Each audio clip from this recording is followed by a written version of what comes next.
এই দেশ আমি চাই না বন্ধুরা। আপনারা কি চান এই ধরনের দেশ? আপনারা চান যে দেশে বঙ্গবন্ধুর মতো একজন মহান নেতা? হায় রে হায় বাংলাদেশ, হায় রে হায় বাঙালি জাতি। একটা লোক জীবনের যৌবন কারাগারে কাটিয়ে ফাঁসির মঞ্চে গিয়ে বাঙালিকে শিখিয়েছে তুমি কে আমি কে, বাঙালি বাঙালি। যে লোকটা একটা আঙ্গুল তুলা দিলে পরে 7.5 কোটি মানুষ এক কাতারে এসে দাঁড়াতো, যে লোকটার আঙ্গুলে হেলনে দেশে মুক্তিযুদ্ধ হয়েছে, সেই লোকটার বাড়ি আগুন দিয়ে পুড়ে দিলেন। সেই বঙ্গবন্ধুর বাড়ি বুলডোজার চালায় দিলেন। কেউ প্রতিবাদ করলো না, সরকার কিছু করলো না, মিলিটারিরা চৌকিদারের ভূমিকায় অবতীর্ণ হইল।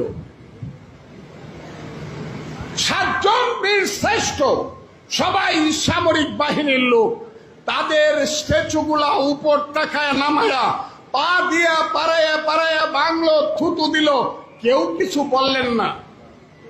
বীর শ্রেষ্ঠ কারা বন্ধুরা? বীর উত্তম কারা? বীর বিক্রম কারা? বীর প্রতীক কারা বন্ধুরা? মুক্তিযোদ্ধা কারা? আমরা।